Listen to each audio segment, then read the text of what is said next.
Well, here we are. I can get over here and kill the sounds on YouTube as soon as it pops up. 17, 16, 15, 14, 13. There it is. Sound is gone. There's the look. What do you think? Hi, guys. Witherbone. Witherbone. Witherbone. Don't know Witherbone. That is moderator. Give you a wrench. Peace, love, puppies. Psycho Plant Lady. Rip Sanders. Yes, Discord got a facelift. You notice, not very many people noticed. It was done very quickly, almost, Sarah, what's the word? Surreptitiously, and with great forethought. There was considerable forethought. So it's a beginning toward the monetization of the Discord. It's kind of the first step. Who else is here? Casto. Hello, Casto. Casto, we need to give you a wrench. There we go. A brave bird saved. A brave bird saved. What is a brave bird saved? Denise Mom. Hello, Denise Mom. Welcome, welcome. Let love be love. Love you. Love me, love you, love all of you. Purge. Hey, Purge. Joe Sneed is here.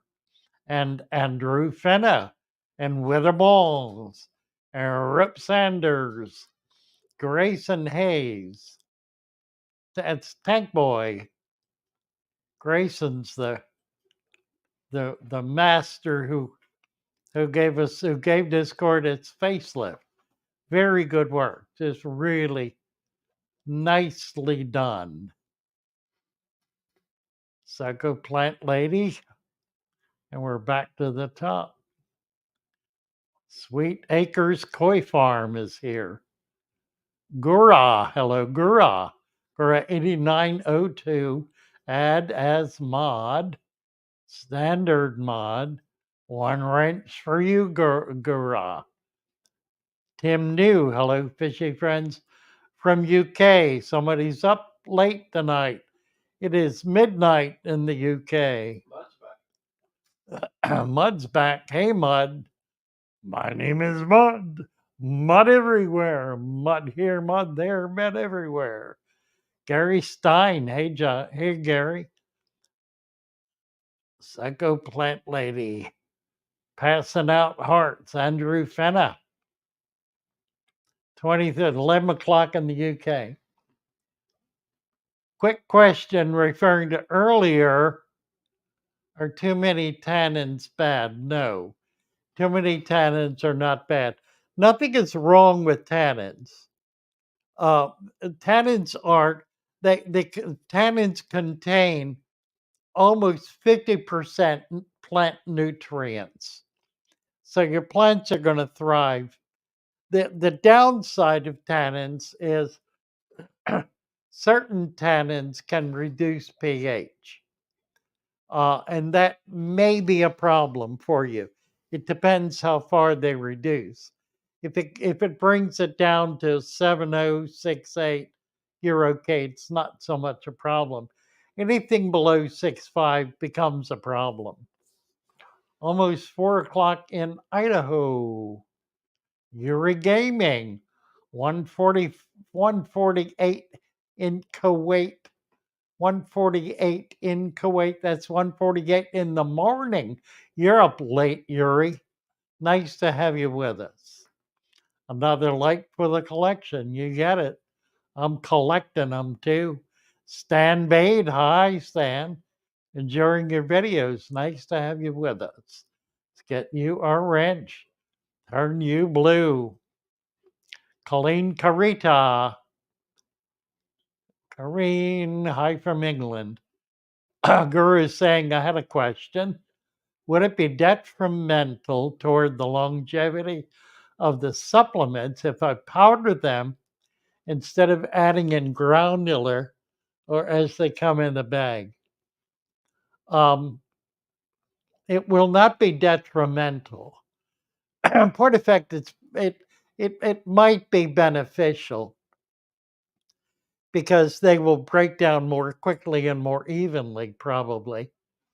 Um, this system is designed to be such a long-term system that in the short run it could make a difference. In the long run, it would not at all. Now, doing that means you could be releasing more nutrients more quickly. That might not be beneficial because it might cause an excess early on, whereas you really want those nutrients in there a year, 2 years, 5 years from now. You don't want them in the first 6 months or so. Um, it's just one of those things you need to try out and see how it works. It's part of the experimental process that we are all involved in. You know, the deep substrate system is a starting point. It's a first step in designing and developing an aquarium.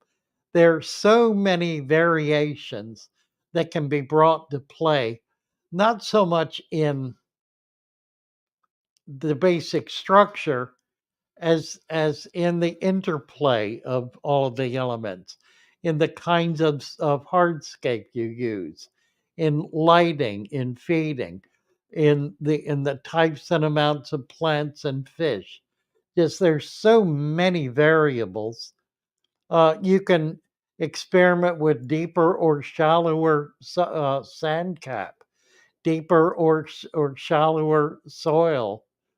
Although I found that the formula the formula that we suggest is pretty much bulletproof.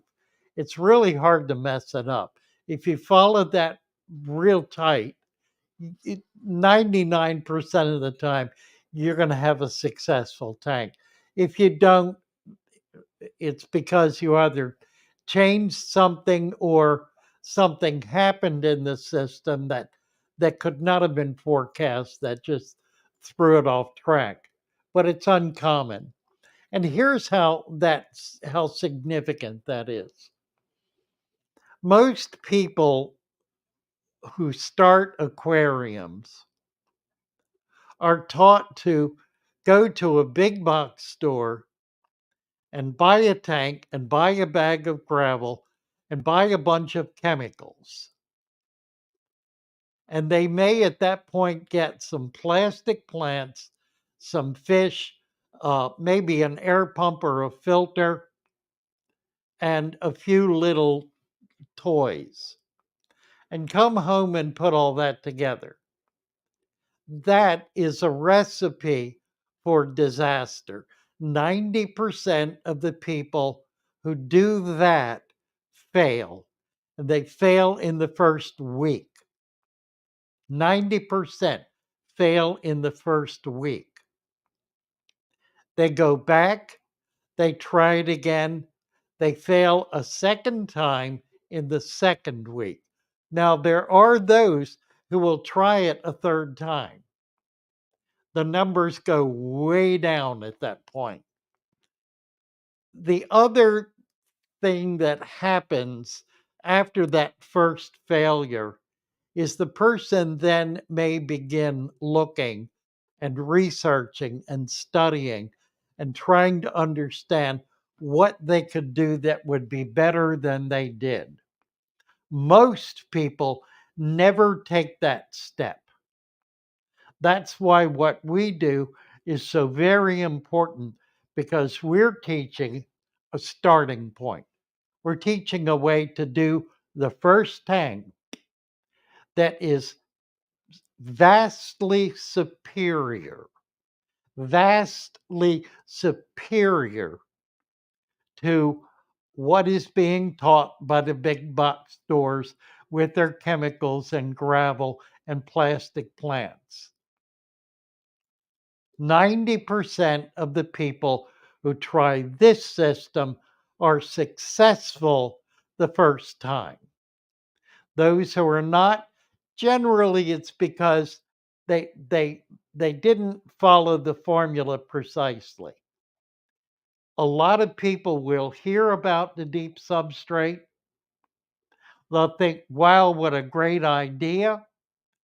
They will want to try it with absolutely no research, without finding out anything about what Father Fish's formula is, or what any of the things that people who are successful at this do. They will get some potting soil or dirt out of their backyard, put it in the tank, and put some sand on top or gravel, what's worse. Put water in, and it will crash and burn. It won't it won't work. Now, here's the thing. It won't work about 50% of the time, which is still a whole lot better than the 10% of the time that is successful with a big box store system. So the numbers are on your side. If you can follow the formula and do precisely what is suggested, it's not like it's a rule and a law. It's a way to get started that is relatively foolproof. 99% of the time, if you follow the formula, you're not going to have any trouble. You will have a good tank. It'll be healthy and happy, and you'll be healthy and happy. And the fish will thrive and everything will be grand. If you vary it at the beginning without really understanding how you're varying it or why you are, you increase the possibility of failure. Even at that, the failure rate of anybody doing a dirted substrate with a sand cap is so low that a moderate fix will repair the system and you'll be able to go on without trouble. For example, one of the biggest problems is too much dirt or not enough sand. And it shows by the tank getting cloudy or getting full of dirt or fouling. The fix is very simple. The fish is 1 to 2 inches of sand. 1 to 2 inches of sand clears up the problem. It may take upwards of a week. It'll clear up and there will be good sailing from there forward.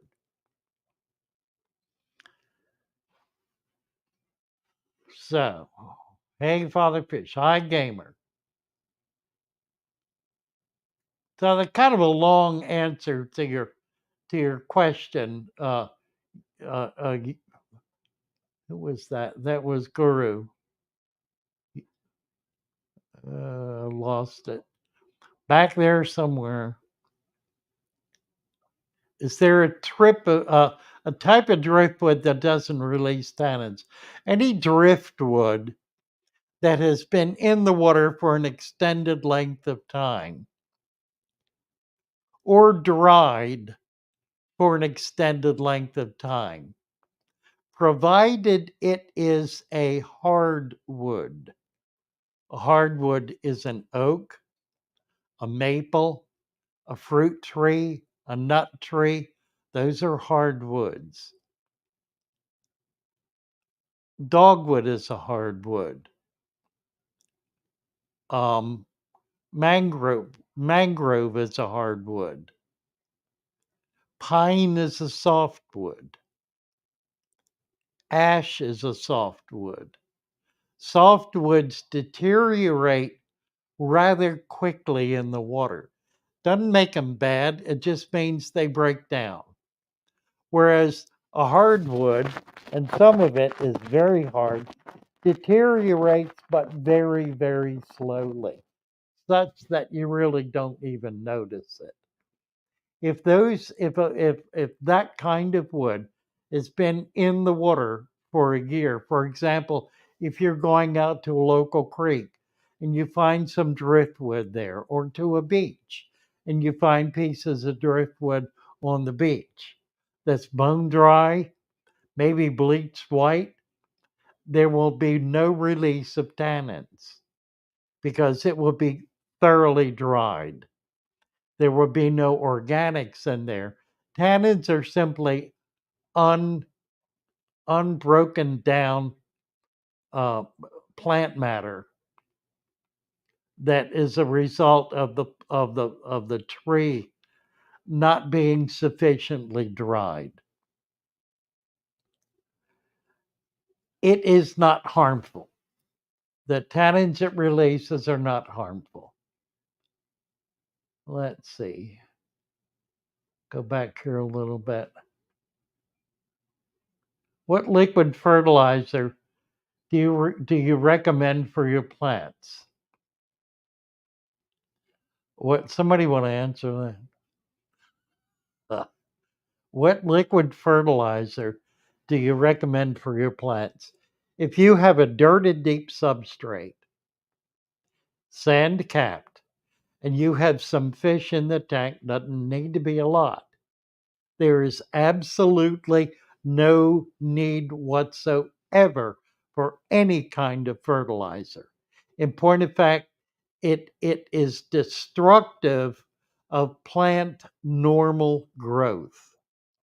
A fertilizer is used to bring about, to either supplement a soil that is poor or to create growth at a certain stage in the plant's life. There are different nutrients that the plant uses in every stage of its life. There is no fertilizer that provides all of them. And when you put a fertilizer in the soil or in your tank, it is forcing the plant to use nutrients that are suddenly available at such an extreme amount that they're essentially unavoidable by the plant. And they force the plant then into a pattern of growth that is not natural. Anyone doing organic gardening, any of the work that's being done in organic gardening or in natural gardening, no-till gardening, understands that fertilizers are the enemy of number one, healthy soil, and number two, healthy plants. Now, I understand that they're popular and are used. It is frankly an antiquated technology that has been supplanted, utterly supplanted, by understanding the natural growth cycle and the natural needs of the plant. And organic compost and organic soil provides every single natural organic material that that plant needs at every stage of its growth for it to be able to grow naturally and healthfully. That is no less true in your tank than in if you have a properly created deep substrate than in any organic garden. So when I say no ferts, I mean absolutely, unconditionally, zero fertilizer in your tank. I consider fertilizer on the same level as a toxin because that's the way it functions. It functions as a toxin. People who fertilize their tanks must do water changes because they have poisoned their water and must remove a significant portion of that water in order to reduce the effect of the poisons they have put in it. Jenny is here. Hey, Jenny.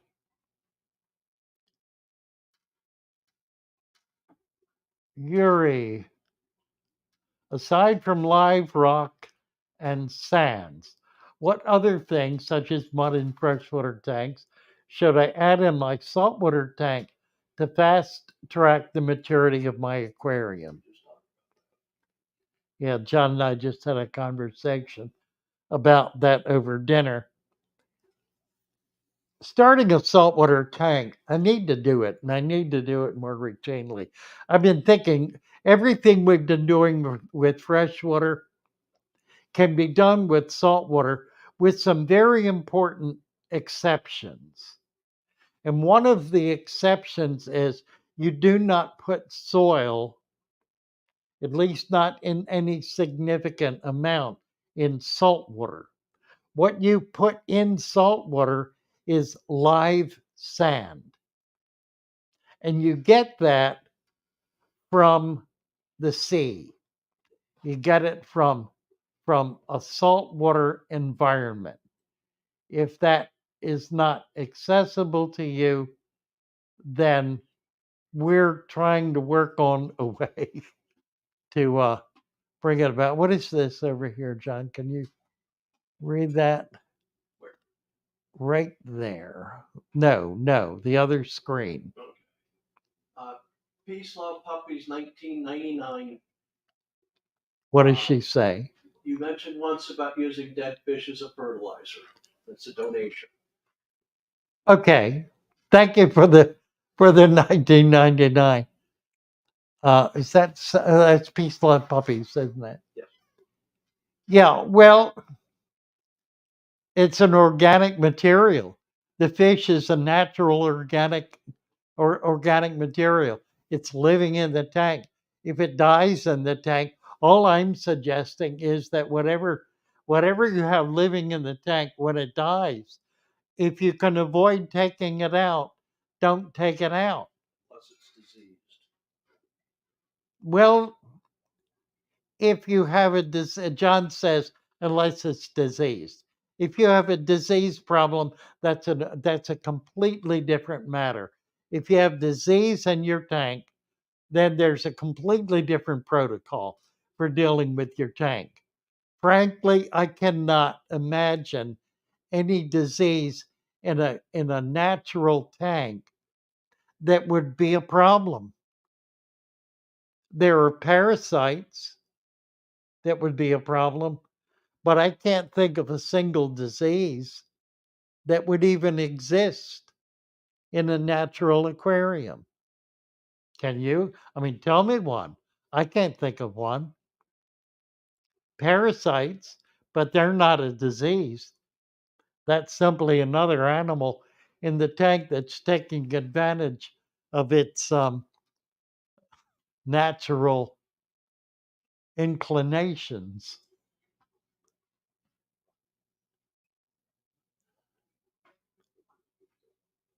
So the point of pushing a dead fish down in the sand is simply a matter of recognizing that fish has been consuming resources in that tank and has created its fish body from those resources. So pushing it back down into the sand, number one, it prevents it from rotting in the water column, but it allows all of the nutrients that have gone into creating its body to be returned to the system that it drew them from. So you're maintaining the integrity of the environment by doing that. You're not adding fertilizer. Let me get back to Yuri's question about salt water. I have set up hundreds of saltwater tanks. I did all of them with sand and with live culture. The live culture was either on rocks or in the sand. What I began to do very early on was collect water from the sea and collect sand from out in the water in the sea. So I would go out into the water with a shovel and a bucket and dig it up and fill the bucket with that wet sand that was loaded with or is loaded with bacteria and other nutrients. And then that becomes the foundation of the saltwater tank, along with the natural water. Collecting rocks or any other hardscape that is in that water that's been in there for an extended period of time allows you to also bring in all of the life that is on that hardscape. It might be a piece of piling. It might be a piece of shipwreck. It might be a rock or some concrete or some other hardscape structure. Bringing that in, some old gold doubloons, bringing that in, they won't work because they won't allow anything to grow on them. So you got to throw the gold doubloons away. Just ship them to me, I'll dispose of them. In any case, the hardscape that you bring in has life on it. It has a multitude of life on it if it's been in there for any length of time. Okay, so obviously the next concern is I live 1,000 miles from the ocean. How do I do this? Well, you either get creative or you don't. I mean, it really is that simple. You either get creative and try to figure out ways to get hold of some natural live culture, or you give up the notion. Don't try to do it synthetically. You will fail 90% of the time. You need to do natural ingredients. Now, nearly all fish stores that have saltwater systems that are of any significance at all have things like macroalgae, live rock, actual live rock, not dead, dried out rock sitting in a box, rock that actually has living organisms on it. That's live rock, not something that's just, as I said, dead in a box or something that's been taken out of the box and thrown in water for a week or so. That's not live rock. It may be called live rock, it ain't. Live rock has organisms that have been living on it for essentially for years. There are, you can buy that. You can buy that material. TampaLiveRock.com sells it, and it's magnificent. I've had lots of it. It's rock that was collected in the Bahamas, dumped into Tampa Bay 20 years ago, and has been growing culture for the last 20 years. It's harvested weekly off this immense pile of rock that was dumped there 20 years ago.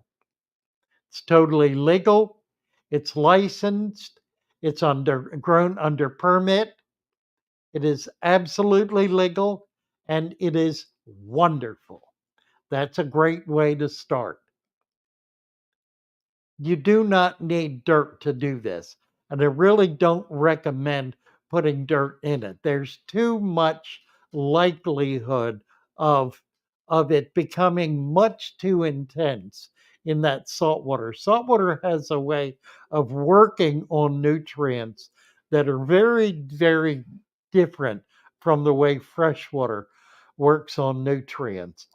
So by getting the nutrient rich sand substrate that is already in the sea, you're getting something that is already in balance, that's already in harmony, that's already functioning in a healthy ecosystem.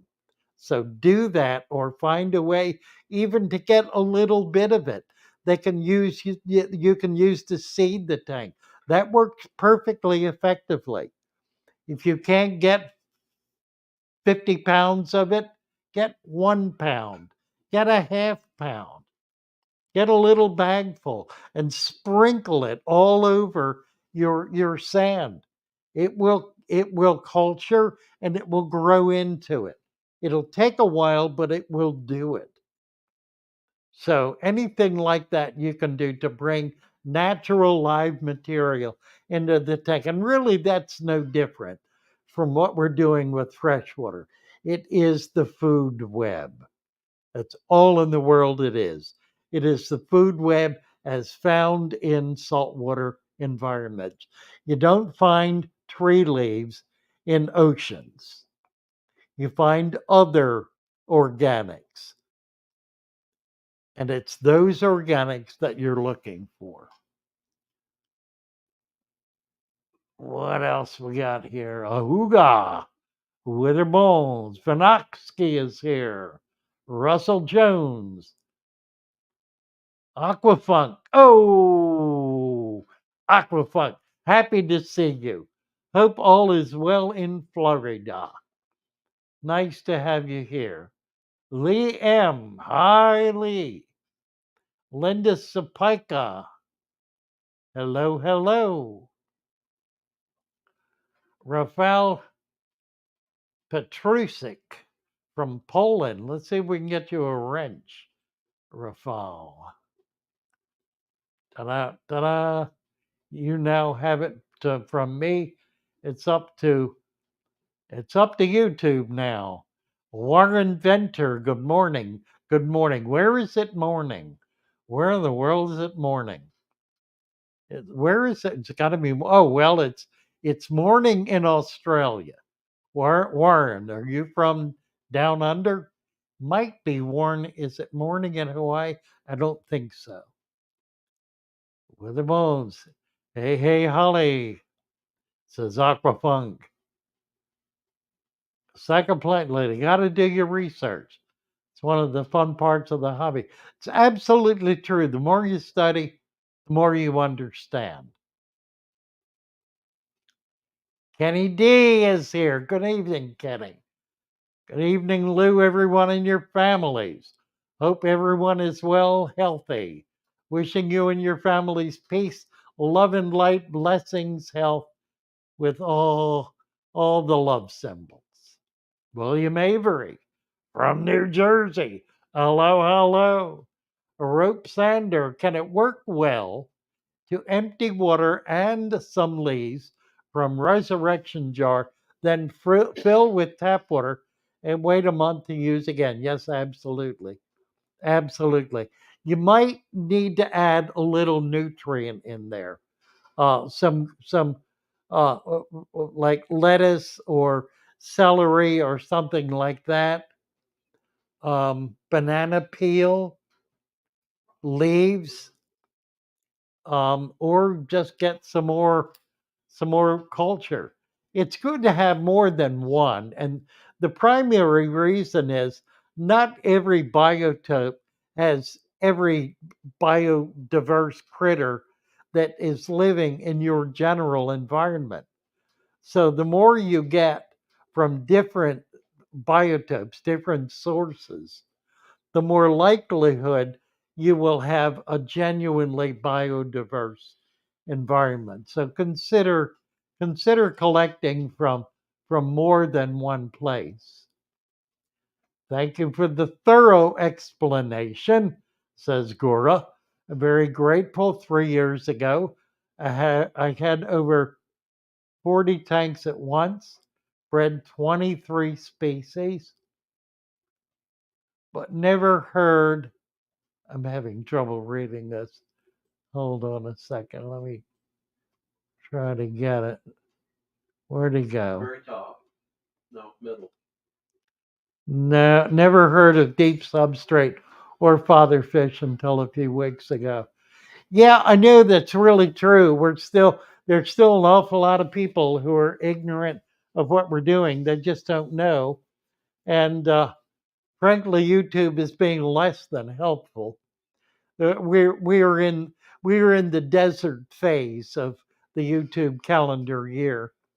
In the late winter, early spring, they put everybody in the fish tube through a dry period where you, you you don't grow. Everything decreases, everything goes down, everything gets worse, and you begin panic and trying to push a bunch of stuff out. But if you will stop when that happens and compare what you're doing with other people on your level or above, you will discover the same thing is happening to everyone. We went over this earlier this afternoon. You know, the peaks and the valleys, the ups and the downs.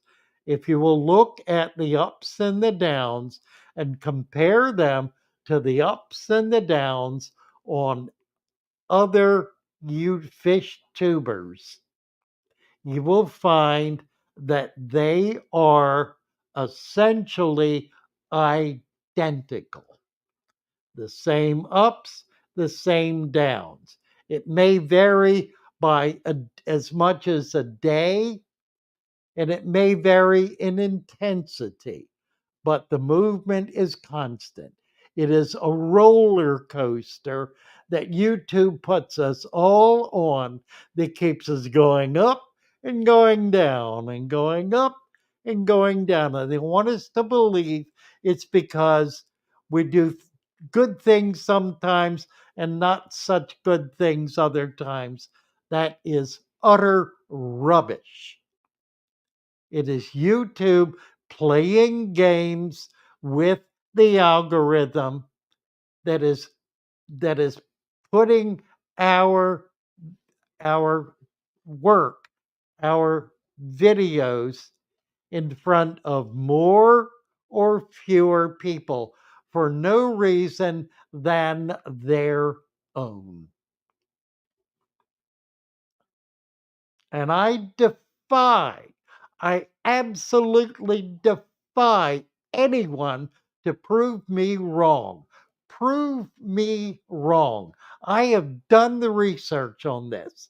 I have looked at it. I have compared what is happening to dozens of other YouTubers, fish tubers, who are on my level and above. And the rate, the consistency of movement is identical. There are extremely rare exceptions to that. And the exceptions only occur at the highest end with the biggest of the biggest YouTubers. It doesn't occur at the level we're on. Let's see what else is going on here. Neil C. Vids, 30 minutes equals 15 minutes ago. When will I learn? Well, it sounds like you already have. So you're good, Neil. Just hang in there. Born again fish, born again farm girl. Applewood is wonderful. Applewood is just an exceptional wood. It's an extremely hard wood. Hardwood is trees that grow very slowly and they grow very densely. And they live for a very long time. Tanks, yeah, the tanks are looking pretty good. They're getting better. We're going to do a little more work on them. So hardwood's best for aquascapes. Well, it does not deteriorate. I had um, a Blackwater tank. It was a 200-gallon Blackwater tank. I put the rotted trunk of a pine tree in that tank. The rotted trunk of a pine tree. It was well dried, no tannins. There were no tannins from it. but it was old and deteriorating. And it continued to deteriorate. In the year, 2 years it was in there, it actually fell apart. That fell into several sections. I mean, the deterioration was relatively rapid. It provided a rich environment in the tank. It certainly was in no way deleterious to what was happening in the tank. In fact, it was precisely what I was looking for because I was able to have fish in there like pencilfish and ophistogrammas, rams and so forth, other saltwater fish, many tetras that thrived in it. They loved it. So, but generally speaking, yes, hardwood is best for aquascapes. It's not going to deteriorate. Orange Osage is beautiful and extremely hardwood, says Silver Creek's Wildlife. Certainly is. Any fruit tree is going to be, or nut tree, is going to be wonderful wood. Andrew Fenna, by the way, hello, Silver Creeks. Happy to see you. Andrew Fenna, got lots of things to reduce my pH in my tank. It's still at 7.8. Like to get it down a bit as I have black phantom tetras, which prefer slightly lower pH. They prefer essentially if the water is healthy and it's a healthy tank, that's what they prefer. The pH is much less relevant than the health of the tank. There are very few fish that will not tolerate a 6 to 8 range of pH. And those that don't because they're moved too quickly from one to the other. It is natural and normal in virtually every biotope on Earth for the pH in that biotope, not all, but nearly all, for the pH in that biotope to vary from at least 7.5 to 6.0. The Amazon ranges from 6.0 to 7.5. Any tetra that's in any of that water spends 3 to 6 months of its life in hard water, in alkaline, in high pH water. May not be hard, may not be alkaline. It's a high pH.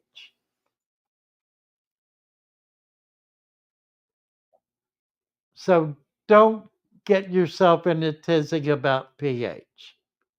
If your fish are happy in your pH, just keep the tank healthy. Don't start putting chemicals in there to try to somehow drive the pH down. Now, if you're trying to hatch eggs from a fish that requires a low pH, you'll need to take them out and put them in a different environment, and you'll need to do it immediately. You don't try to shift the pH. We have a video out right now where Andres Ryan explains precisely that. So watch the video if you want to learn more about adjusting pH and why and when to adjust pH. Fish waste is liquid fertilizer. Absolutely right. It absolutely is.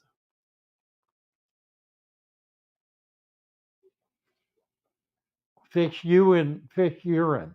That's right. Jenny says fish urine is liquid fert. That's right. It absolutely is.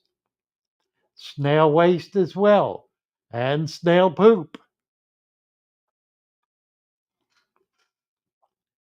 Joe O. Father Fish, hello from King of Prussia, Pennsylvania. Nice to see you, Joe. Great to have you here. We are sort of neighbors, sort of. Who's this? Ram Amalai. Anamalai. Are you saying there's no way a 3-inch gravel cap instead of sand over 1 inch of soil will work? I'm not saying it won't work. I'm saying it will not be as effective because it will allow nutrients to seep up through that gravel into the water column. That will reduce the nutrient level of the substrate, and it will increase the potential for algae blooms and other organic problems to occur in the water column. Sand precludes that from happening. Sand is substantially superior to gravel as a cap for soil. I know there are those who consider gravel somehow sacred.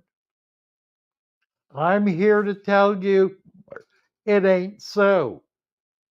And as a preacher, it ain't biblical. And if it ain't biblical, it ain't true. And my Bible is Innis. And Innis says sand, he doesn't say gravel. So be biblical and follow the principles that work. Sand works, gravel ultimately fails because it does not allow adequate nutrient to remain in the substrate in such a way as to be able to prolong the life of that substrate. John, I've got a problem. Do you? I do. You want to go? I had a big dinner and it's working on me really hard. Okay. And I'm going to have to take about a 5-minute break. All right. So I'm going to ask John to step in here and chat a while. Yeah, John's a joy. You'll enjoy him. He'll be fun. Come in here and have fun. Okay. I'll be back in a few minutes. Oh, dear. Okay. My name is Sean. I'm bringing from Florida. I come up to help father fish out, business a little bit.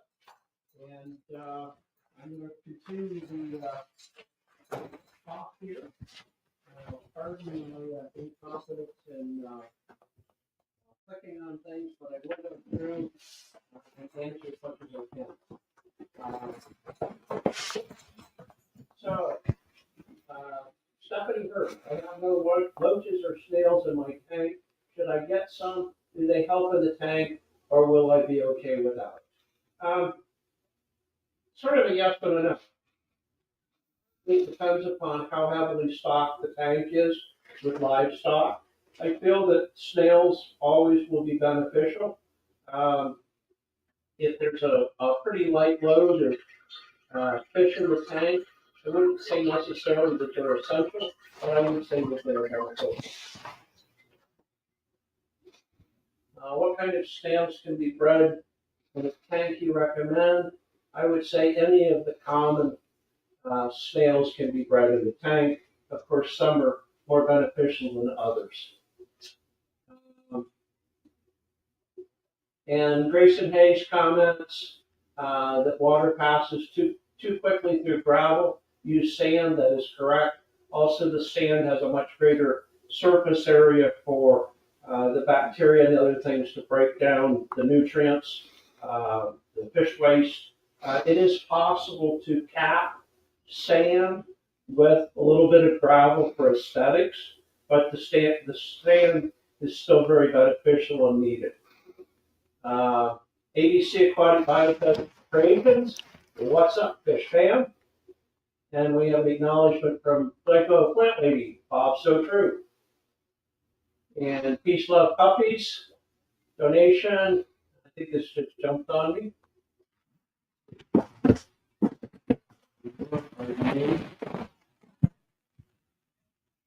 Oh, I'm going to microphone on. Sorry. Oh, I have the microphone. Here, you want to get the other one? Grab this one.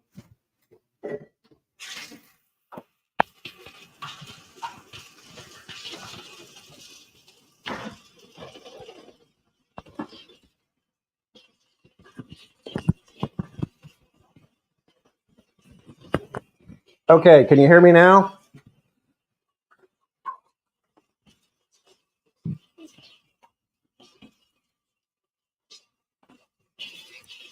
Microphone should be paired. Thank you. Can't hear you very well. Peace, love, puppies. Is it possible to hear me now?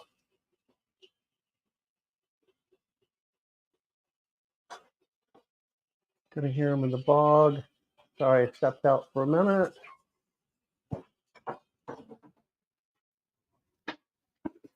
Your microphone doesn't work properly. Right in the Cornwell. Trying to find out if I can be heard now.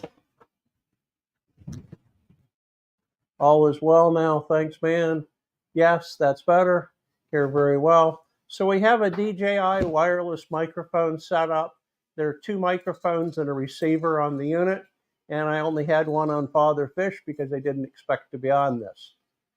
And you can still hear me, I'm sure. And they can still hear Father Fish. You can push the button on the side of the microphone, and it will turn off the light, so it will be off. While he's gone, John, can you give us some dirt on Father Fish? Did he beat you with a stick off camera? We are all friends here. No, actually, he has not. I really can't discuss things beyond that because he's just re-entered the room. Had you been a minute earlier, I probably could have been a little bit more candid, but since he's standing right beside, I'll walk outside and smoke a cigarette. I mean, I can still hear what's going on.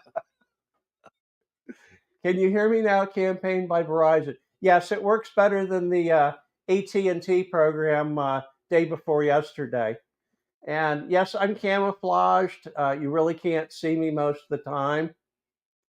And right now, I'm going to turn the conversation back over to Father Fish. It's been great talking to you. Thank you, John. You're welcome. All right, I've had a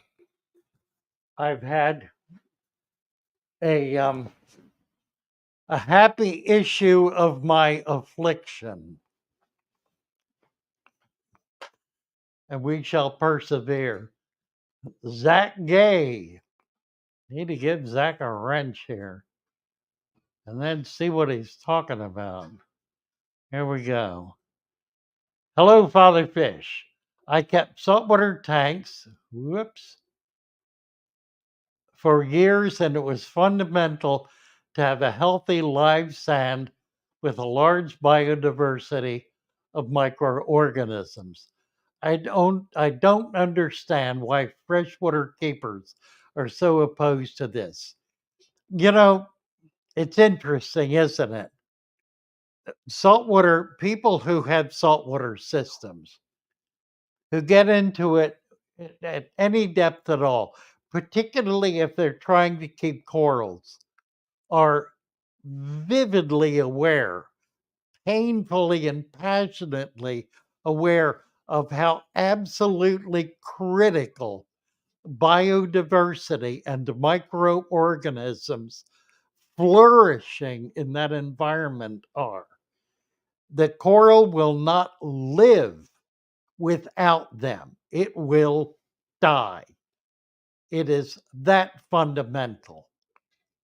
And the same is true in freshwater systems.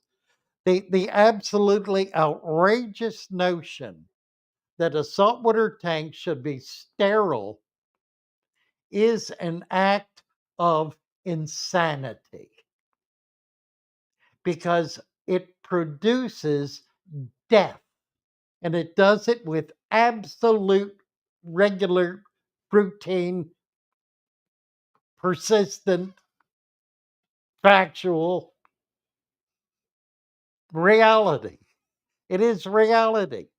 The reality is anybody who's trying to maintain a sterile tank is on the road to hell.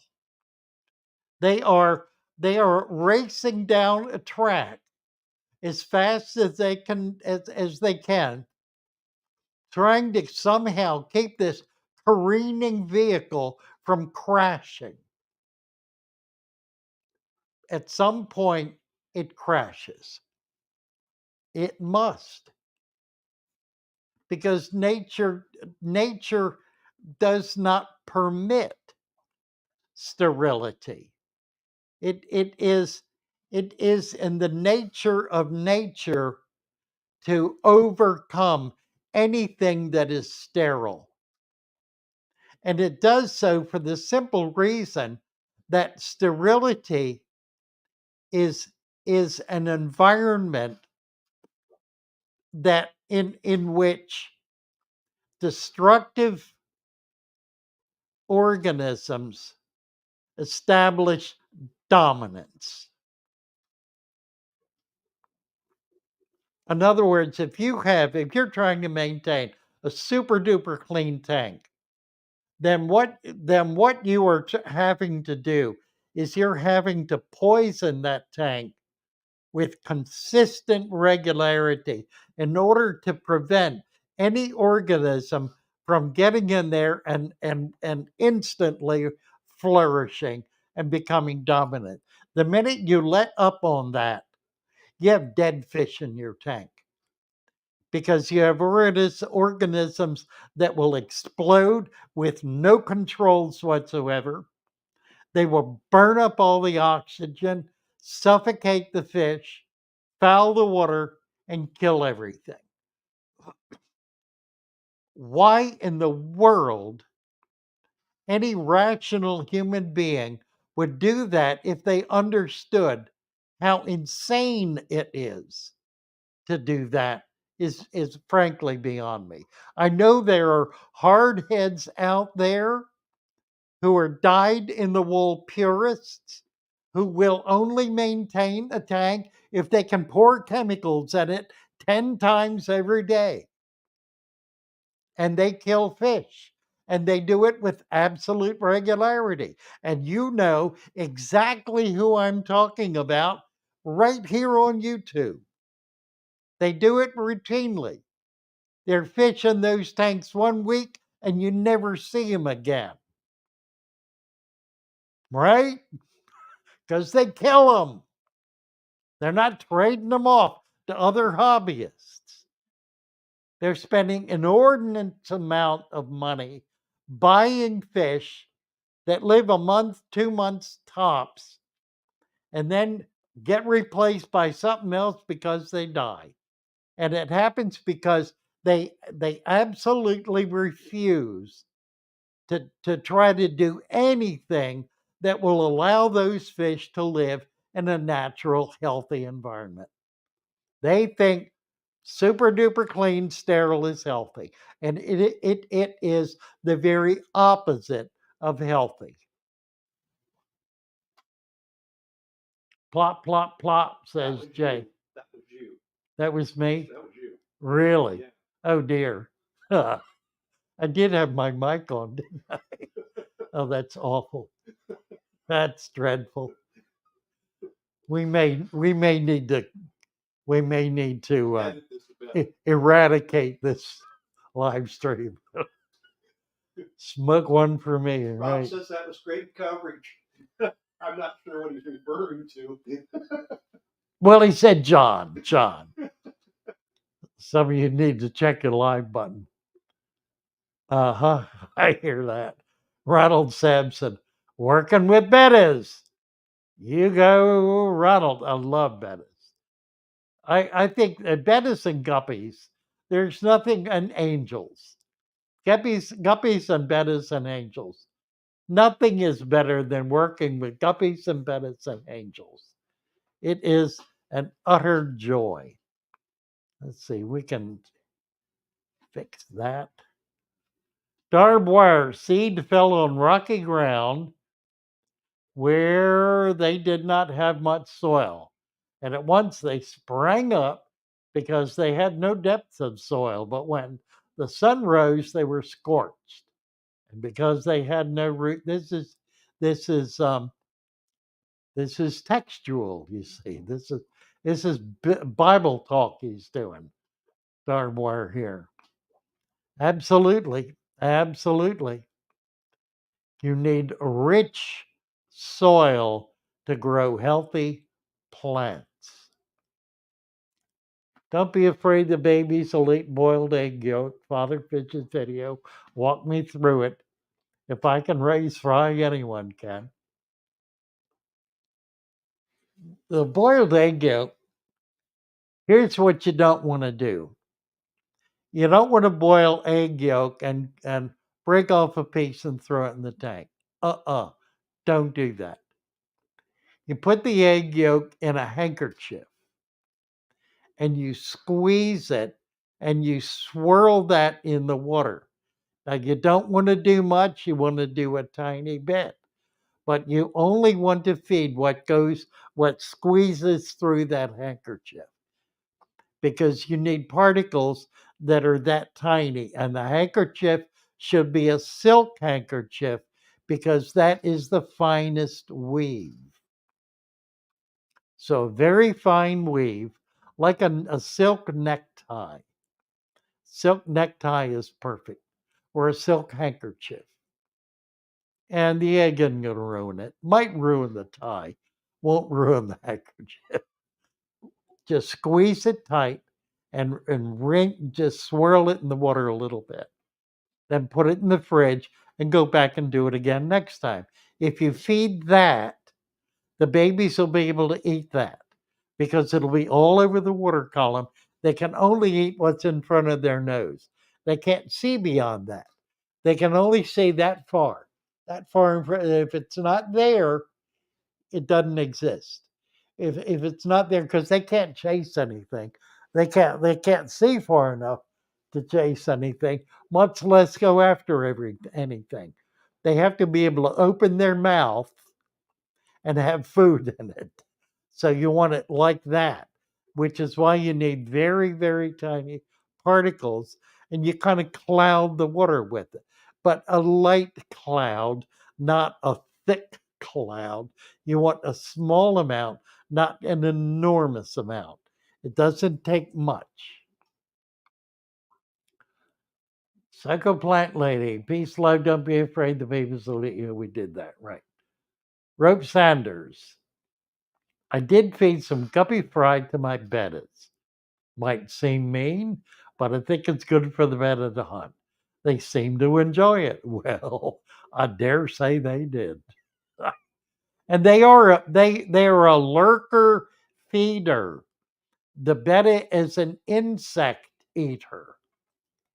And it feeds by lurking, not by chasing. It doesn't go after things. It sits there looking pretty until something comes up to its nose and then it snags it. Or it may chase it a little bit. It'll go after something, but it's not going to chase stuff. Oh, I've seen them do it, I guess. That's not how it normally eats, though. Normally, it's just sitting there waiting to pounce, and they get it. Ronald Sampson, afraid of the fry dying. Well, they're going to die if you don't feed them. Absolutely will. They have to eat all the time. Fry have to eat continuously without stopping.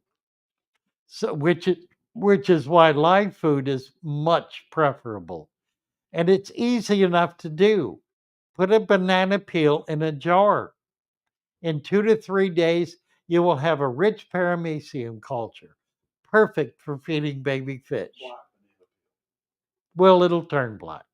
It'll turn black. Um, Daphnia. Um, Tiny Daphnia. Actually, I wasn't thinking of Daphnia. I was thinking about a freshly hatched brine shrimp, microworm culture. The tiniest, the paramecium and the microworm are for like tetra babies. Or betta babies. Betta babies are extremely tiny, almost invisible. They're so small. Larger fish can eat baby brine shrimp. Angels, when they catch, can take brine shrimp. They're best started on microworm, but they can manage freshly hatched brine shrimp. Live culture is always better. For one thing, it does not foul the water. For another, it provides all of the nutrients that the babies need because it's a live organic. And that's what they are. They need live organics in order to function as a live organic. So it's going to be better food for them. It doesn't foul, it stays alive and viable for long periods of time, doesn't rot in the tank. It moves around. It doesn't lay on the bottom. A lot of good reasons to feed live food. In addition to everything else, it's what the fish normally eat at that stage in their life in the wild. They that behold need not a physician. Let nature run your aquarium, not man made ideas. Jason A. number 2, like the good book says. That's right. Isn't penicillin a bacteria? Penicillin is, yeah, it's made from bacteria. No, it's not actually. It's not actually a bacteria. It's actually a fungus. Actually. The clan Carty, Father Fish, will you say happy birthday to Grace? She watches you all the time. My friends have to say great advice. Happy birthday, Grace. Happy to meet you. Happy you're here. It's certainly a delight, and I hope you're having a thoroughly joyous birthday, Grace. Nice to meet you. Nice to be able to wish you a happy birthday. What are they selling somewhere online? According to Sea Monkeys, I think. Oh, Sea Monkeys. Um, go to brineshrimpdirect.com. Brine Shrimp, somebody type that in. Brineshrimpdirect.com. They're located in Utah. They have a wide range of products, including small amounts of decapsulated brine shrimp, which is the best you can get. You hatch those out, there's no waste, there's no shell. You hatch them out and put them in the tank. It's perfect, simple, and they hatch out much quicker than the regular brine shrimp with shells. They also uh, have decapsulated brine shrimp that you can feed to your fish, and they're wonderfully effective as well. Mosquito larvae is good for bettas. Mosquito larvae is the primary food for bettas. Cornwall went all the way to the Amazon. That's dedication, Plant Lady. Yeah, she's pretty dedicated. 3G, you can put tiny piece of egg and bottle of water, shake vigorously, then feed. The egg yolk, tiny piece of egg yolk, cooked egg yolk. Um, you can do raw egg yolk. If you're going to do raw egg yolk, you really need to use the handkerchief system. But cooked egg yolk is a lot easier to work with. But truthfully, live culture is not difficult to do, and it is so much safer than any kind of dead material you can put in there for the fish to eat. Because the job of dead material is to rot. That's its job. That's what it does best. It doesn't feed best. It rots best. So if you're going to use it, you have to do so with extreme care. Daphnia moena. The moena is the smallest of the Daphnia, and it's really perfect for feeding little fish and pretty easy to culture. Oh, be do do. Somebody just got booted. Bravo. There he goes. He's gone.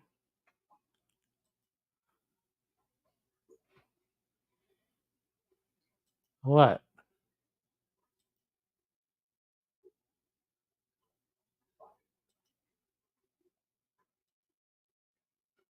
What am I doing here?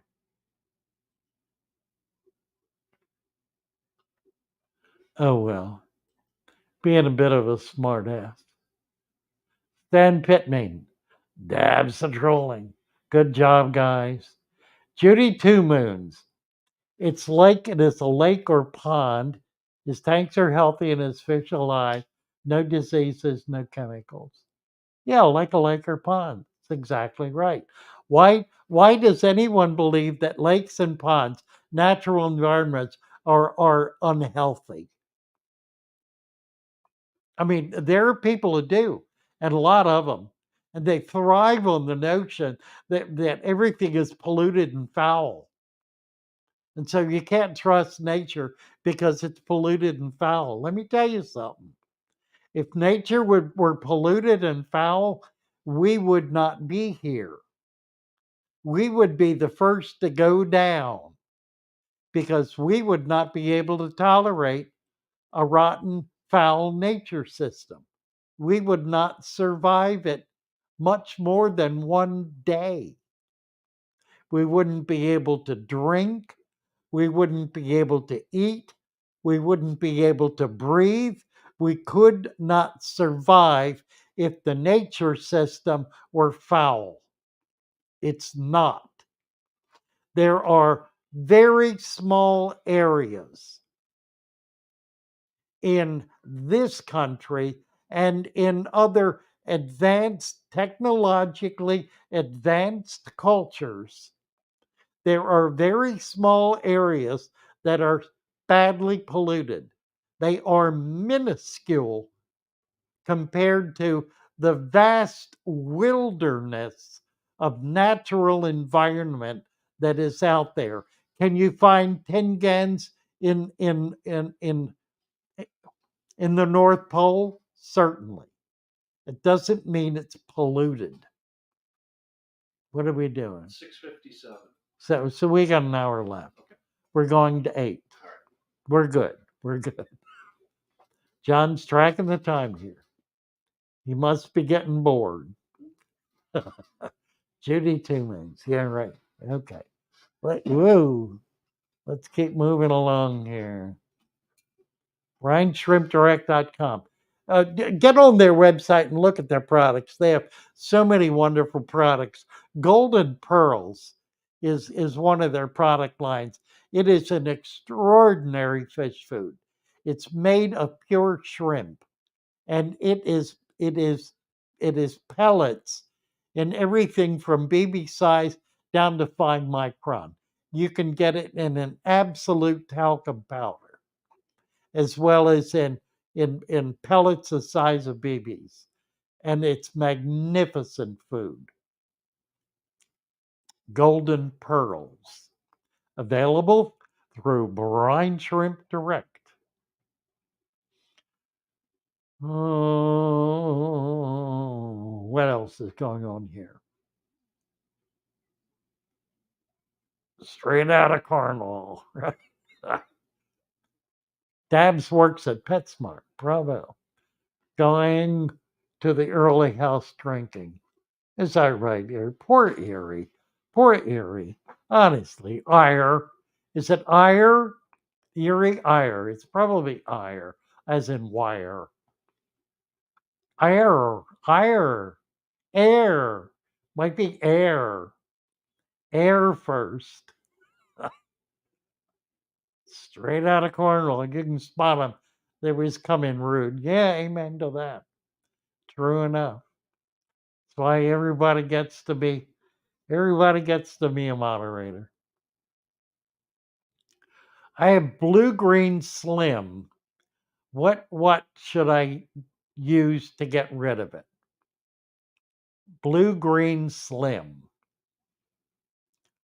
We're gonna auto correct here and make it blue green slime because it's clearly what top fin is referring to.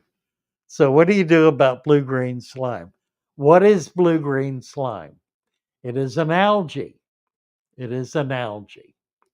Some of these algae are are a kind of a combination of algae and bacteria. They're sort of a rough hybrid where they're growing together.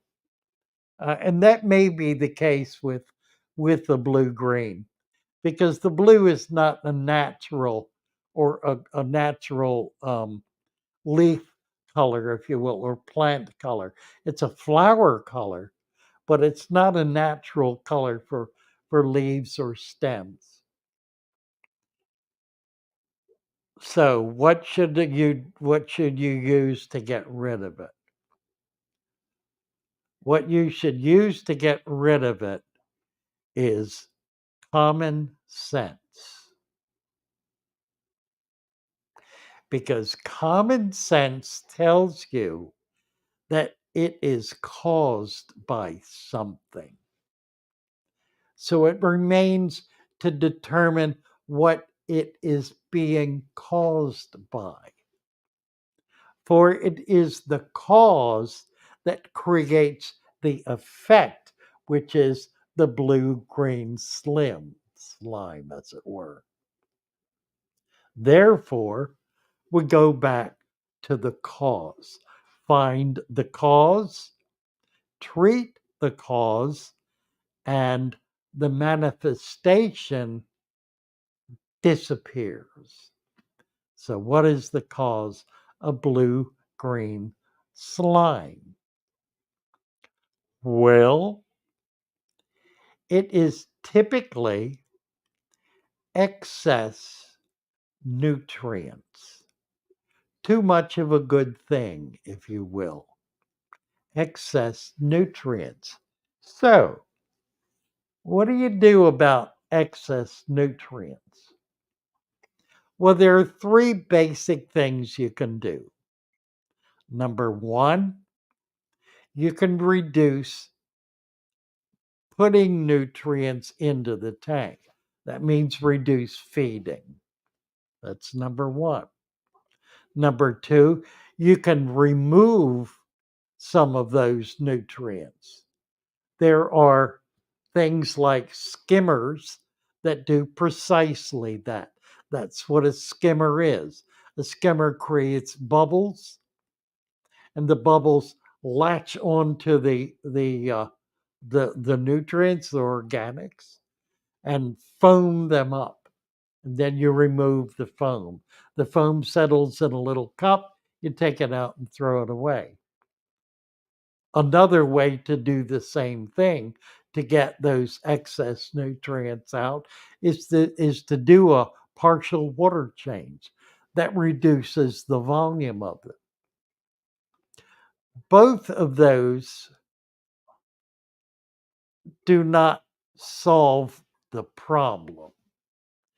They reduce the manifestation of it momentarily. So that if you do continuous water changes or have the protein skimmer running continuously, you'll be able to control those excess nutrients without ever having to deal with the fact that you have excess nutrients. So, the third way is to deal with excess nutrients. And the way to do that is to create excess nutrient consumers. What are nutrient consumers? Well, what is blue-green slime? It is an algae, that is to say, a plant.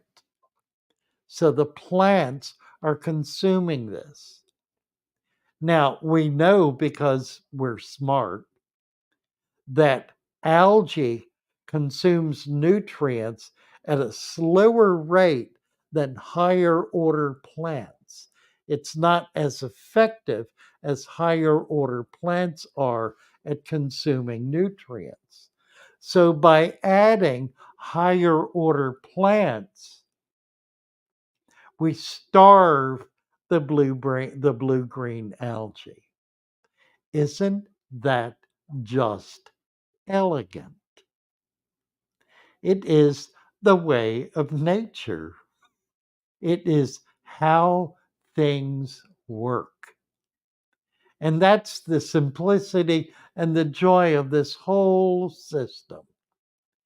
That we, when faced with an issue, faced with a problem, faced with an undesirable, we seek to understand its presence, understand how and why it's there, how and why it got there, and what we can do to improve the environment in order to reduce the incident of that undesirable.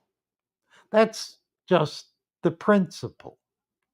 It's applicable to everything. And it it provides you with a means of getting at a solution to a problem that doesn't simply involve dumping some deadly chemical into your tank to kill some rascally weed. It's the last thing in the world you want to do to a healthy tank is pour a toxin in it. Oh, I had algae, so I put algicide in it. Does that hurt my plant? No, it doesn't hurt them. It kills them. It doesn't injure them. It kills them. They are dead from it. And algicide is a plant poison. That's what it is. That's what it does. That's its function, to kill plant life. And it does it very effectively. Now, here's the problem. Once you kill the plant life, now you've got a toxin in your tank with nowhere to go. And your room stinks. And your room stinks, John says. So what does it do next? It attacks the microflora. The microflora, all the microscopic plant life, kills them off. And then what happens? The microfauna begin to die because they have no food. And what happens when the microfauna die? Bacteria blossom. And you get increasing volumes of bacteria. It wells up in great clouds in the tank, forms billowing smoke clouds in the tank, burning up all the oxygen, sucking the oxygen out of the water until there is, and the fish then begin gasping for air, gasping. What? They can't breathe. They're suffocating, and they die. They die. And now you can clean your tank. I don't recommend you clean that tank. I don't recommend that. John said, then you clean your tank. I don't recommend that. What I recommend is that you leave that tank just precisely the way it is. Watch everything rot down to the bone and beyond.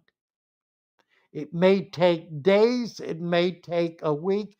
I guarantee you it will not take 2 weeks for that tank to become completely restored. Nature is the victor. It cannot be beaten. You can try to kill it. You can try to smash it. You can try to poison it. You can try to bury it. You can try to burn it. You can try every way you can to destroy it. You will fail. Ultimately, you will fail. And the proof of that, leave that tank alone. let it sit there, let everything rot, and keep an eye on it. In a very, very short time, in a matter of days, everything will have deteriorated. The tide will begin to turn. Organics will begin to return. Out of the air, they will return into that tank. And in a very short term, balance will have been reestablished and life will begin to thrive again.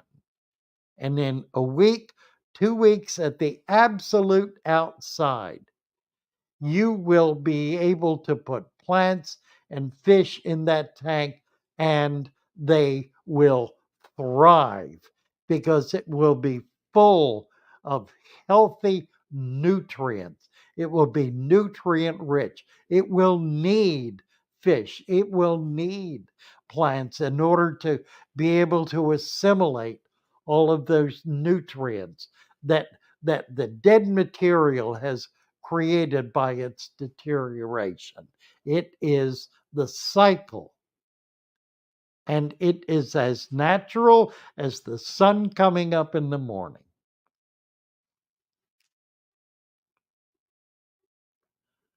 Gonna do a video on that one right there. That's a good one. I like that one. Not here. What not here? The stink. What? The stench of the dead algae. Well, get used to it. You caused it. Get used to it. It ain't gonna last forever, and maybe you'll learn your lesson and Don't stop do it. poisoning. Don't do it. Stop poisoning your tank. Fatherfish apparel and things. Fatherfish apparel and things. That's cool. Fatherfish apparel. Well, all right. That sounds like Jenny. Is that Jenny? It's got to be Jenny. Do we give? Give him a wrench. Can we do it? I think we can. I think we can. Yeah.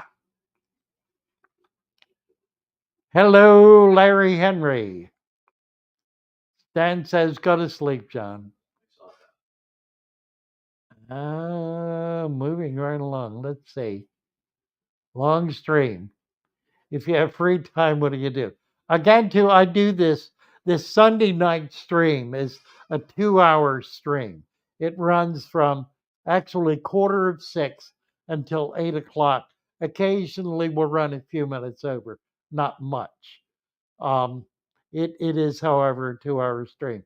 And what do I do with my free time? I work.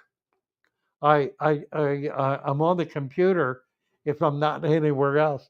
I'm either fiddling around in the tank trying to get something going. I'm trying to put together whatever is happening in the warehouse. I'm answering emails. I'm entering things in the store. I'm busy all the time. All the time. I don't have. I'm answering the phone, talking to people about their fish and their tanks. It is unending, and it is an enormous joy. I absolutely celebrate it. I love it. It gives my life meaning and purpose. It is a celebration. Who is this? Watch it well. Where is that? Who's watching what? It really gets everyone. Yeah, but it's easy to destroy.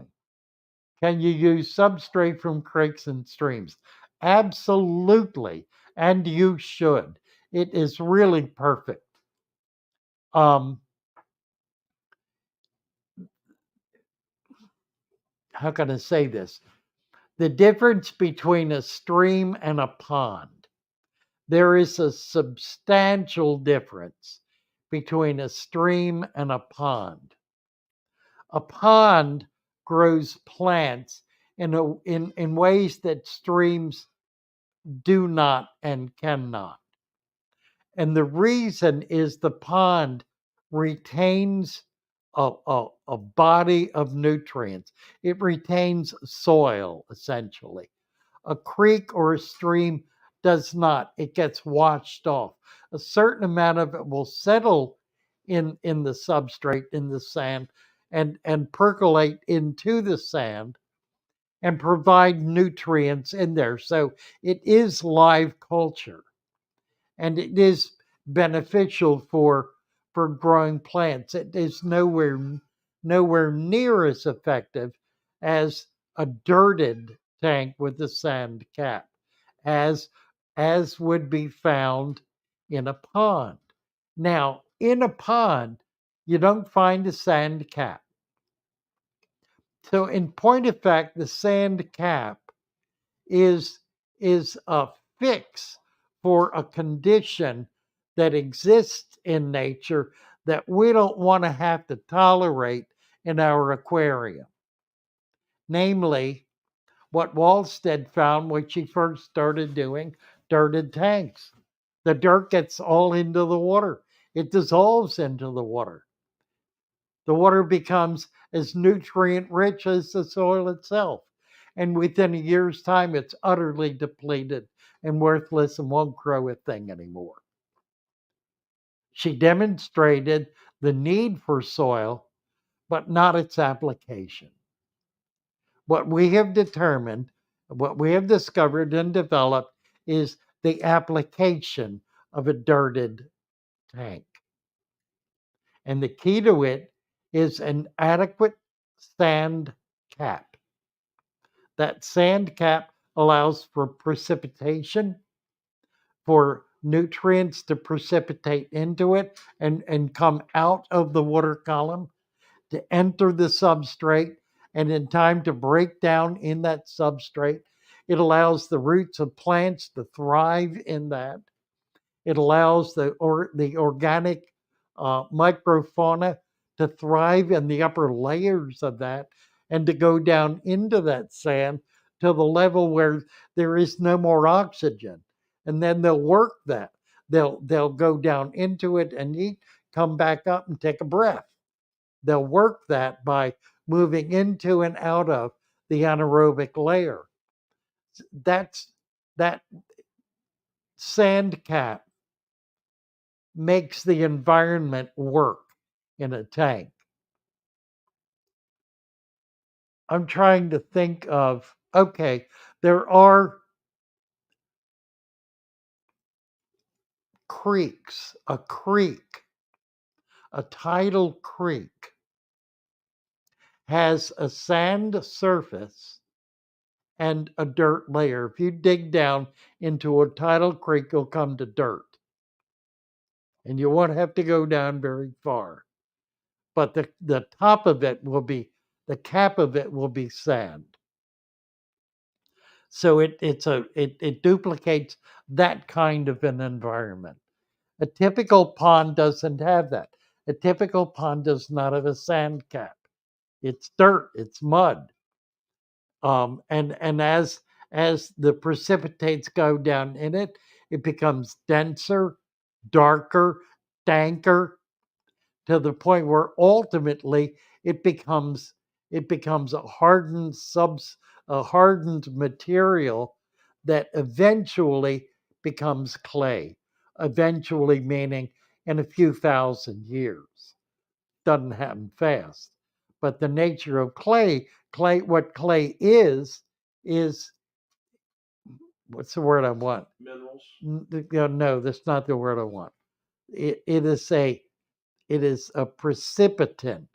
It is a material that's created by precipitation over an extended period of time, and then the compression of what is left after all the organic activity occurs in it, leaving nothing more than than than the minerals that comprise it. And it compresses then into this dense minerals material that roots can't even permeate. It's that utterly dense. It is the finest possible particle. The particles of clay are microscopic. It is a compressed, compacted, microscopic material of pure minerals. Its color determines the mineral. If it's red, it has iron in it. If it's blue, it has, I don't know what, mercury in it. I don't know what it has in it. If it's blue, if it's gray, what is, I don't know what the minerals are in clay. I need to study that. But I know iron. I know iron is red. But I know there's also blue clay and yellow clay. Georgia clay. That's Georgia clay, right? Blue clay, yellow clay, brown. Is there brown clay? Probably is. What you never find if you dig into a layer of clay, once you get into it, you don't find dirt in it. It is pure material. It's pure what it is. There may be dirt on the outside of it, kind of surrounding it, but it's so dense that nothing can get in it. It's amazing material. That's why you can make pots out of it, because when you fire it, it forms essentially a solid material that not even moisture can pass through. All right, you selling Daphne yet? Not yet. Not yet. I'm working on it. I'm working on it. What are we doing here? Wish I could get my rents all over again. ah. Who? Who here's taking me to task? Anybody? Ronald is from Pittsburgh. Pittsburgh, Pennsylvania. I love Pittsburgh. Pittsburgh is such a unique city. It's a city in the mountains.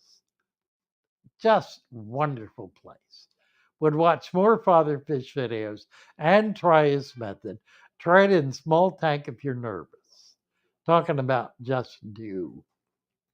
Just do. Just do it. Just do. Just do it. Hello from Dublin, Ireland. Declan Carthy. Declan Carthy. Dire Wolf is here, Bridge City. What's your favorite schooling fish for an angelfish tank? Schooling fish for an angelfish tank. Schooling fish for an angelfish tank. Mercy. Rainbows. Rainbows would be my favorite. You can't do tetras because the angels will eat them. Mary Valent. Hey, Mary. How are you? Neons. Problem with neons is the angels will eat them. They'll get big enough to eat them. There won't be any more. What type of dirt would work? Just true. What type of dirt? We have a formula. Go to fatherfish.fish. Click on the Discord banner. Get in there, meet some folks, talk to them. You will find the formulas for all of the father fish systems. That will tell you the precise type of dirt to use and the amounts to use, the ratio to use. It is a formula. It is a formula that is nailed in concrete. Once you get it and do it, you can play with it a little bit, but if you will do it just as we suggest, you will be successful. David Anati. If it makes you feel any better, Erie, I went on a blind date. It went well. But she said, I can't see you anymore. Probably couldn't to begin with. It's a thing about blind dates. Can't see you anymore. I have extremely hard water. Can TDS be an issue long term if I'm only topping off the tank? Not if you have it loaded with plants, because the plants reduce the total dissolved solids. They actually suck it out of the water. Indeed, plants take dissolved solids as nutrients and to thereby soften the water. Now, they don't do it to an extreme, mind you. It's slow and it's gradual, but it is nonetheless real. So load it with plants and quit worrying. Neil says don't use concrete. Depends what you're building, I guess. Get well soon, Becky. How's the turtle and what's name did you give it? The turtle. Oh, right, the turtle. I didn't give it a name. It's in a tub out there with a bunch of plants, enjoying itself. I dare say it's even a heated tub. He made her pay. He did he? To think about those blind dates. Join the Father Fish Shoal Discord channel. Yes, Psychoplant Lady. Absolutely. Oh, did I miss something? Nothing worth paying attention to, Psychoplant Lady. Not a bit of it. Just Drew. All right, I'll use that. Continue my research. Thank you very much. You're welcome, Just Drew. See you there. Happy turtle. Rope sander. Don't want to pester about it. But will we see the RC Savage again ever? What or to what? To what are we referring? RC Savage. RC what? Maybe got who or what is RC Savage? I'm missing something. I don't know. Pester me. Tell me what RC Savage is. A whiskey boat needs a wrench in the worst kind of way. You do that and do that. I've got 3 different tanks with crushed quartz gravel, and the buffering capacity is 0. Is this a problem with quartz gravel? No, not at all. Gravel has gravel. Gravel. Buffering has nothing to do with inert substrate. Quartz is an inert material. It does not affect pH one way or the other. It has no effect whatsoever on pH. It is inert. That's what inert means. Buffering products affect pH because they affect water chemistry. Sodium bicarbonate, being a case in point, is a buffer. Any carbonate is a buffer. Calcium is a buffer. Anything that is an organic material or chemically active material can function as a buffer. May function as an acidifier, but it'll affect pH. He was kicked last Sunday. Oh, I know who you're talking about. Probably not. I mean, if hell freezes over, maybe, but probably not. It's really going to depend on that person's ability to find a way to get control of their life. And if they can do that, they may well be back with bangles and become thoroughly ensconced in the world of father fish. I do not preclude that option. I just would consider it a miracle for it to occur. Not that I disbelieve in miracles, I believe very much in miracles, but I would call it a miracle required for that to happen. Erie says, I'm absolutely gutted and disgusted with myself and shattered and drunk and still drinking. Erie, go to bed. Be done with it. Go to bed. Sleep it off. Actually, that's not going to help much, is it? Because it'll just be the same thing tomorrow. I think what you really need to do, Erie, is stand on your head for a long enough period of time for you to get a reverse perspective on reality. I think that's what you need. You need to change your perspective on reality dramatically, not a little bit, like major, a whole lot. So think about ways you can do that. Think about ways you can shatter while you're there being shattered. Shatter your your hostility to life with something so stupendously joyous that it captures your very soul in the throes of ecstasy. Do that, and you'll be cured for once and ever.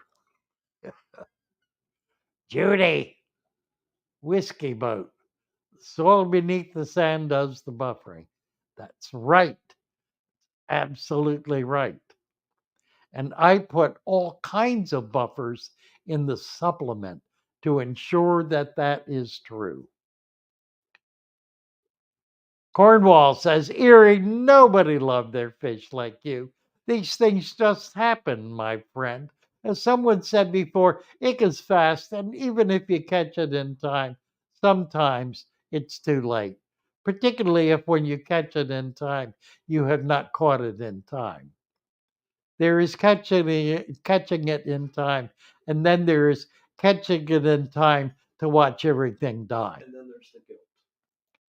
Oh well, I know. Poor Erie.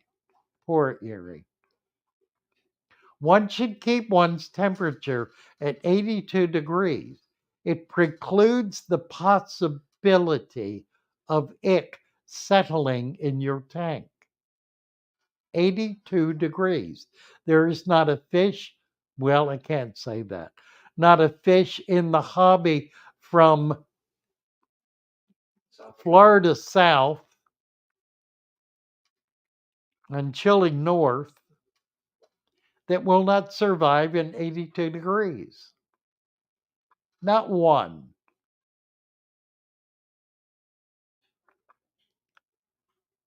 Oh. Judy Toomans, J. Real One Malloy, pray for her wife. Prayer works. What do we know anything about this? Wasn't supposed to live past 45. I'm 62 soon and still here. You and me both, Judy. J. Real One Malloy, miracles happen to me every day. I wake up every morning, my wife is still there. Bravo. God bless you. A new piece of advice. Right. He's too drunk to stand on his head. That's the whole point there, Wolf. The whole point. Eerie. We did that. I guess maybe it was just the one comment. I wake up every morning, my wife is still there. Amen to that. Amen to that. Lost a tank to ick. For shame, shame, shame. How long have you been here and you don't know to see that little speck and to crank your temperature up? Shame, shame. Don't be, don't beat yourself up. Kick yourself in the arse. Go get some more fish and don't do it again. Set the tank to 82. You won't have it. And if it happens, it'll be quick and easy to deal with. Crank it up a little bit and it's gone. Goodness gracious. Rope Sander 3G was very upset with the last guest Father Fish had. The guest seemed tired and RC was kind of belligerent about it. Who was that? I don't remember. Seemed kind of tired. Well, I was the one that was tired. My last guest was Andre, and he ain't nothing like tired. He is like a wind up toy that never winds down. He just goes and goes and goes and then keeps going some more. J, pray and believe. Faith the size of a mustard seed is all you need. I have a ping pong sized aneurysm that was supposed to kill me years ago, and I'm still here. God bless you, Judy.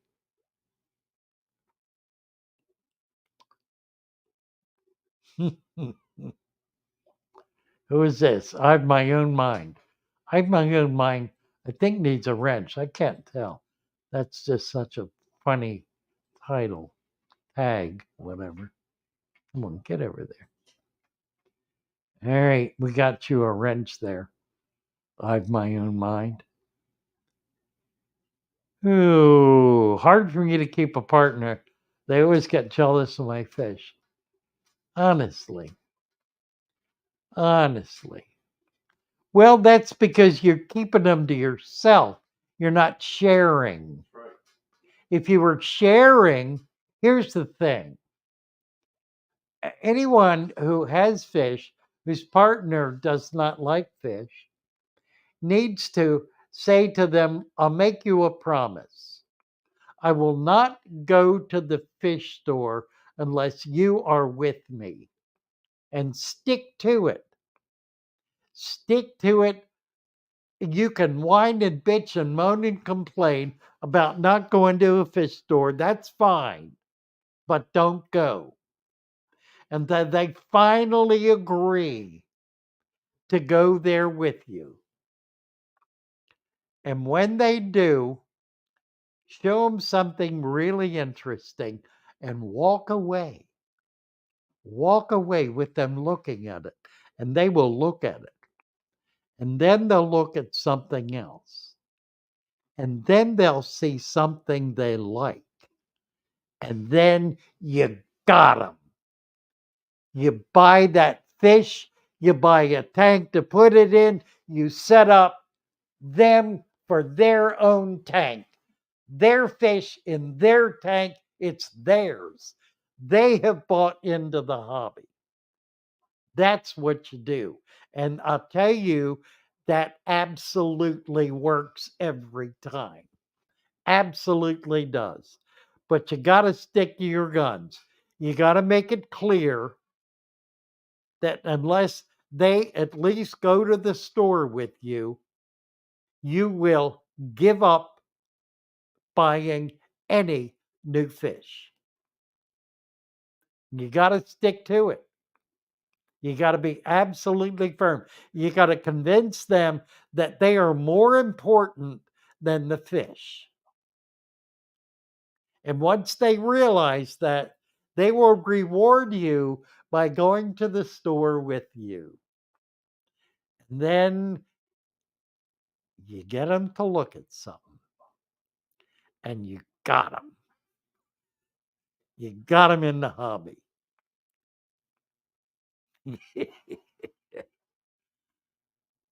And then let me tell you what happens next. This is even better. Now you've got a team. Now it ain't just you, it's a team.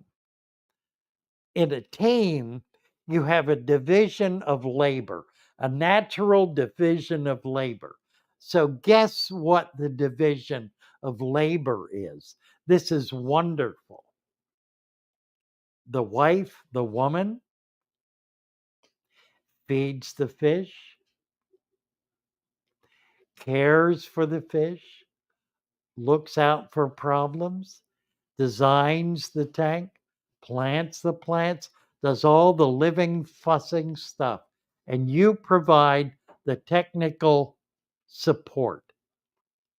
You do the water changes, you do the filter cleaning, you do all the mechanical stuff that needs to be done so that she can do the womanly stuff, if you will, if you don't mind terribly, of caring for the animals. It is what she does better than you. And what you do better than her is all of the structural maintenance things, a natural division of labor. And you wind up with an enormous, powerful, profoundly effective hobby that both of you thrill at your participation in. Do it. Just do it. Keep my 82 at all times, says Dave. I still get people angry with me about that. You can't do that. You can't do that. That's because they've never done it. They don't know that you can do that. They honestly think you can't. If love were people, Father, you'd be in China. That's strange. That is strange. What does that even mean? Still thinking about Judy Two Moons, says FFS. Me too. Cornwall. Boils down to cost. If you have lots of tanks, it's cheaper to heat the room. Yeah, I think that's probably true. You get old, wait till you get old, you might change your mind, says Judy the J.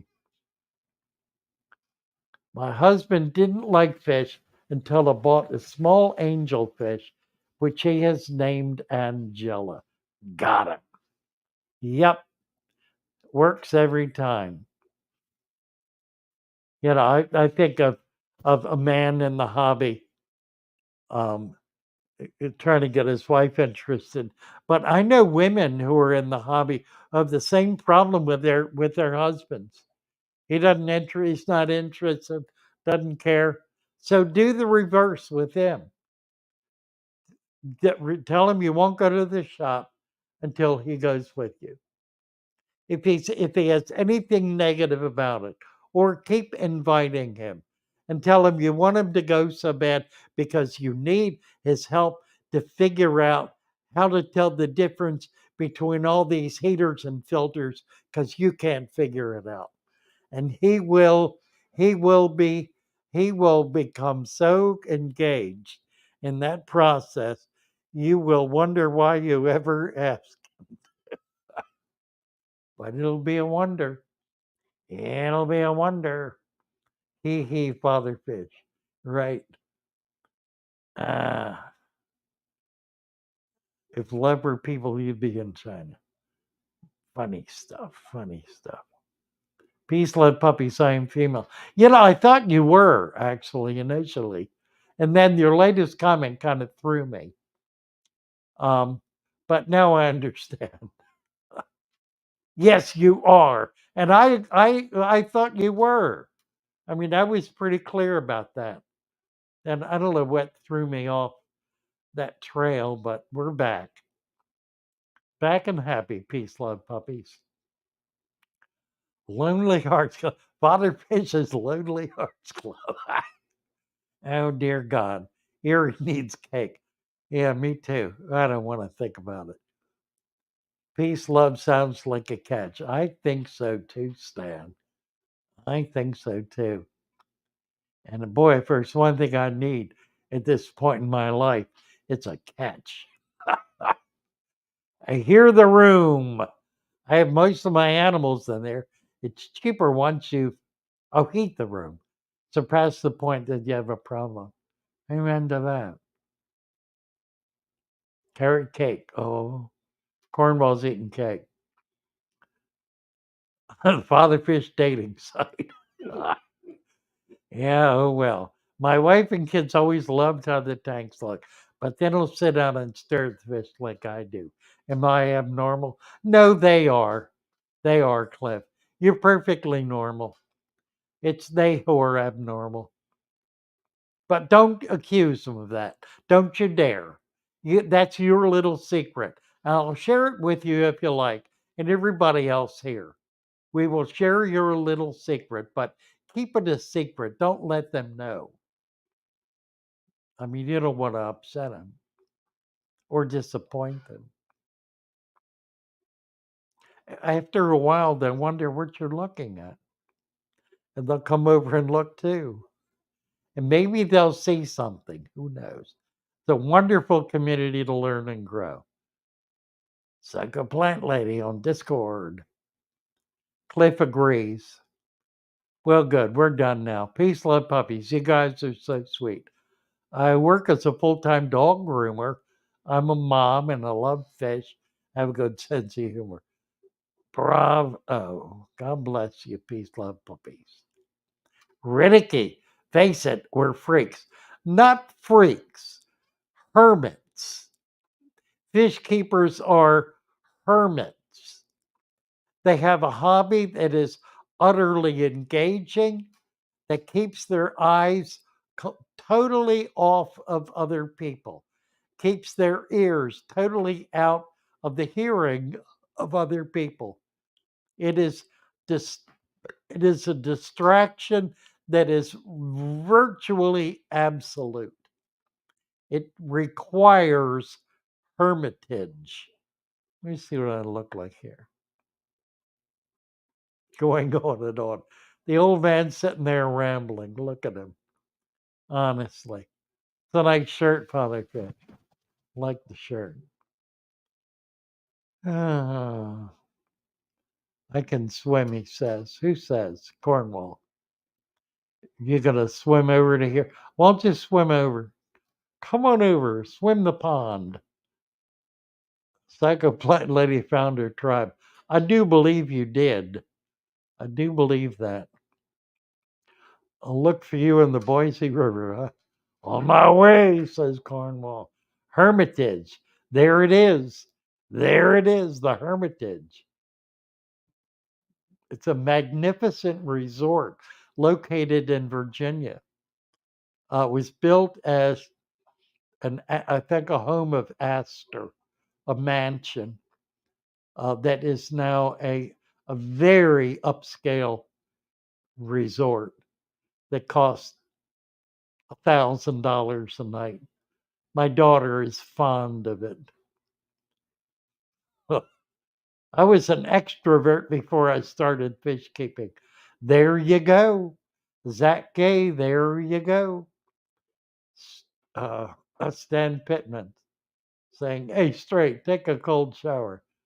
Oh, well, trying to bring him down.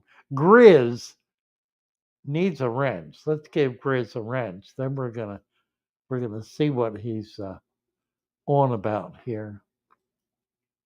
I used your advice, made a super rich substrate with over 2 inches of sand on top, etc.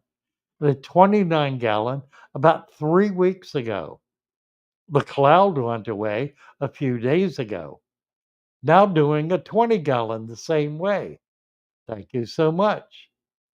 Try to do it this time without the cloud. That means less dirt, more sand, and don't stir it up when you're putting the water in, and you won't get the cloud. But congrats. Glad you're on your way, Grizz. Good news. Good news.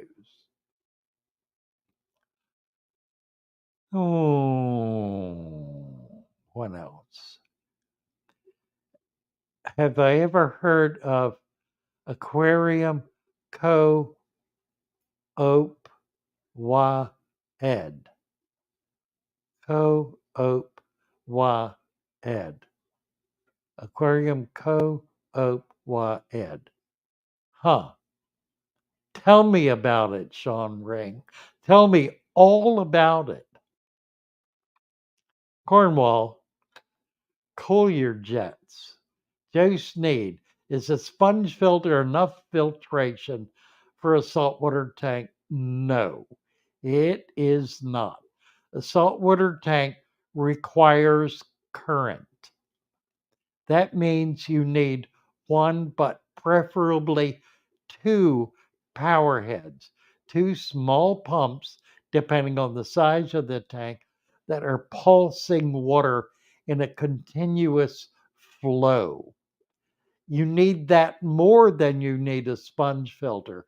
Indeed, if you have a deep substrate of 4 to 6 inches of sand, then all you need is two power heads, one on either side of the tank, shooting at each other, creating a kind of turbulence that prevents dead zones from existing, that causes all of the water in the tank to be in motion all of the time. Now you can put this on a timer so it shuts off, and different timers for different streams. So you can have the water going in one direction, turn off, and then the other direction if you want to get super fancy and try to duplicate tidal activity. But I find the most effective means is simply a pump attached at either end of the tank, pulsing at each other, creating turbulence, and causing the water to be constantly in motion. Salt water needs to be in motion all the time. If it is not, the biological and chemical activity in that volume of water will burn out the oxygen and cause a dead zone. That's what happens in red tide, for example, or it happens simply in the tidal environment near a beach where the water will be flowing around a given, perhaps it's a mound. The water will be flowing around it, but not over it. And the water in that center, the oxygen will burn off. It'll become a dead zone, and literally nothing will be able to live there. So it's critical in a saltwater tank to have the water moving continuously. And you want at least two pumps. I do two pumps and a sponge filter. That's my typical system. If one pump goes out, the other one's still going to be moving water. And if they both go out, the air pump will be working. You want to try to keep all of them working, though. So it's something you need to pay attention to. Oh, Rope Sander didn't like what he said, so he took it away. That's all right. Easy Green. Aquarium Co-op Easy Green. Yeah, I've heard of it. And I already told you what my opinion is. It is a toxin. It is a toxin. The only reason to use it is if you don't have a natural tank. If you don't have a tank that naturally has nutrients in it, a nutrient rich environment. If you've got a sterile tank with nothing going on, you may pump stuff in there to try to keep the plants alive. It'll work for a while, ultimately it'll fail. So when people tell me I don't appreciate other people's way of keeping fish, that's not actually true. There are people who keep fish alive very effectively using systems different than my own. But there are many more people using systems that are not keeping fish alive in a healthy manner, and those I don't appreciate. And those are the ones I don't appreciate. Those that do well, I have no problem with. Those that are seeking to do well and are simply on a treadmill racing down a hill going hell bent for leather to chaos, I don't support their technique because it is ultimately destructive of them and their hobby. What time is it? 7:54. About 3 minutes. We'll We do the got tanks. okay, in 3 minutes we're gonna look at the tanks, says John. That's cool. What could be the reason for my cauliflower swordtail not having her babies? Well, Cams, it takes a while. And if they're not getting a very rich nutrient a nutrient rich, protein rich food, then it's going to take those babies even longer to develop.